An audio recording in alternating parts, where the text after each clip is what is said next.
Hello guys, good morning. Happy New Year.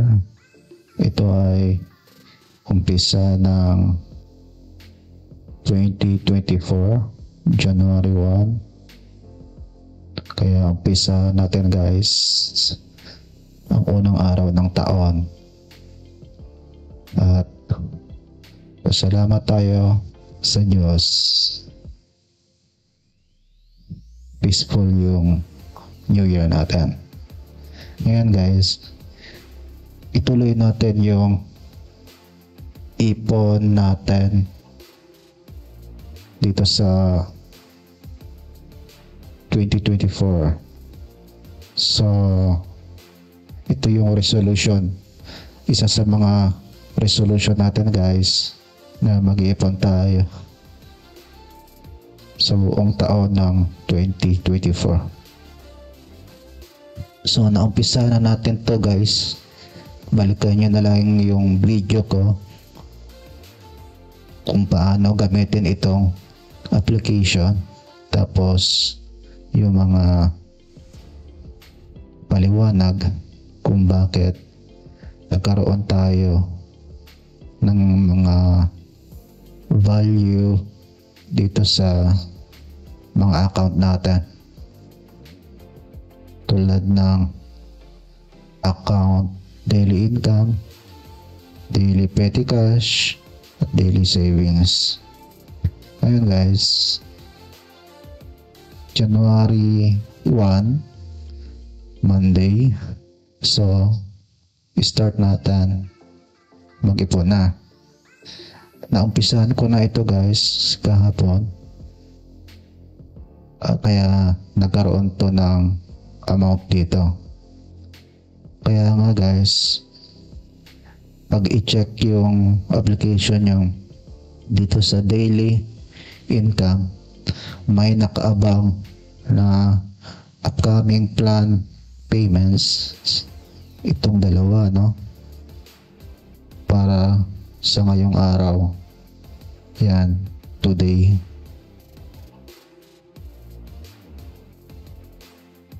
So, ito guys, kailangan natin i-confirm para pumasok siya dito. I-compute yan ng application. Pag 700 minus 500, 200 ang labas dyan guys. Ngayon, meron na tayong 200 dito. I-add yan ng application guys, magiging 400. So, gawin natin guys, no? So, dito sa 200, punta tayo dito sa daily income. Ngayon, kung makikita nyo guys, may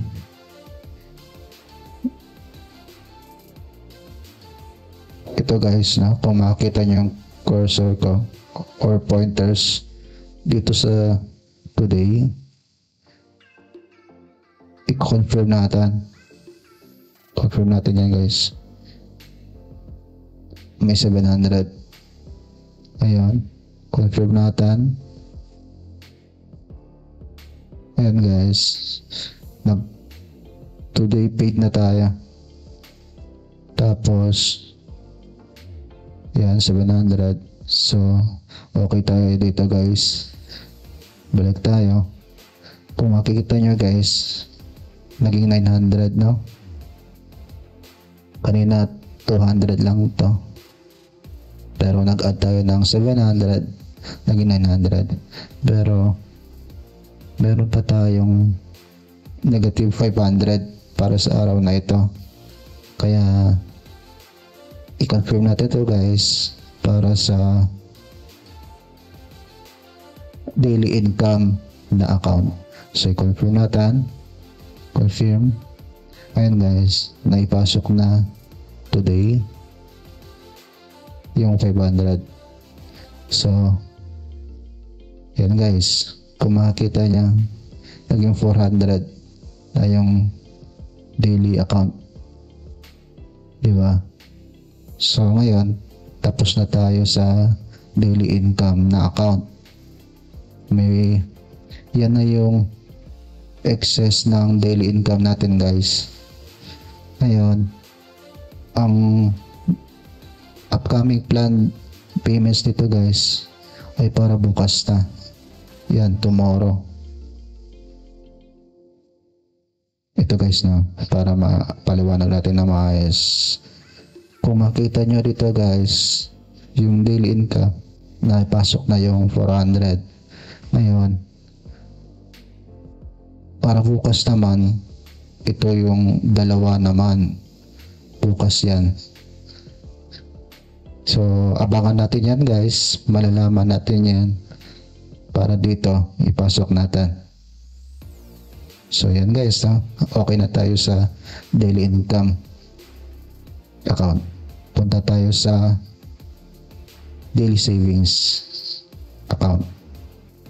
Ngayon, guys, sa daily savings account, yan. Nakita nyo, naging orange, naka-highlight siya sa daily savings. Ngayon, dito sa daily savings, guys, ang meron lang siya isa, no? Ito lang.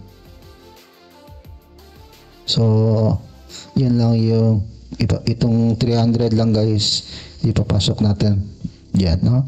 So, punta tayo sa confirmation nito. So, i-click natin to, guys, and then kung makita nyo by today, just confirm natin. Confirm. So, na-confirm natin, guys, no? 300 today. Itong due in one day, guys, bukas na yan. Huwag nyo i-confirm yan ngayon. Bukas na yan. Para may excitement, no? Kung i-confirm mo yan ngayon, wala ka nang i-confirm bukas. So, parang, di ba? So, maganda yun, guys. Kung ano yung may papasok sa araw na yon, doon mo lang siya i-confirm.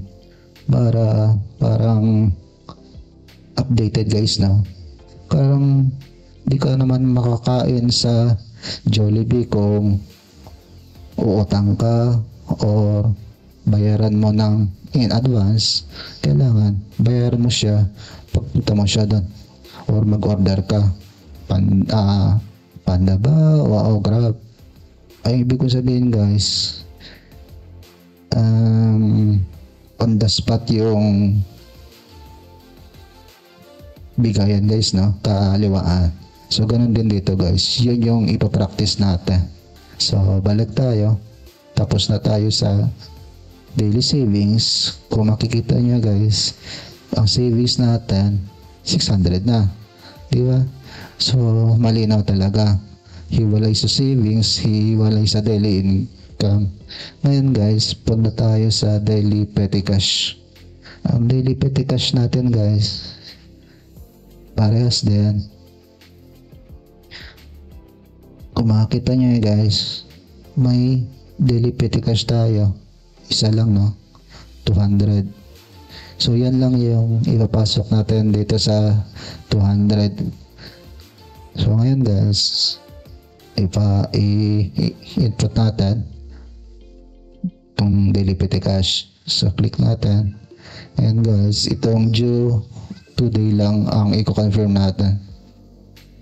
Confirm. Ayun, guys, ito na. Paid today, 200. Yan. Naging 400 na yung daily petty cash natin. So, yan, guys. Itong nasa baba, huwag muna natin ito ipasok. Kasi nga, bukas pa yan. So, ganun, guys, no? Ang January 3, yan, nag-abang. So, araw-araw natin i-confirm, guys, or input para may excitement, no? Araw-araw nagbabago yung pera mo, guys, no? 400, 400, 400. So, ngayon, guys, maliwanag na may savings ka na 600.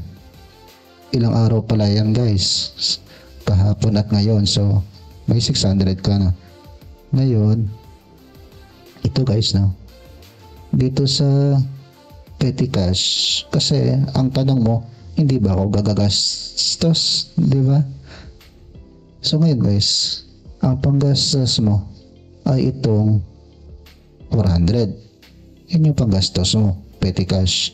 So dahil holiday nga bukas at ngayon, so hindi nagastos yan. Pero kung sakaling magastos mo yan, kung may in-input ka ngayon, halimbawa gumastos ka ng 100, so bawasan mo yan guys, no? Magiging 300 yan ang input mo dito.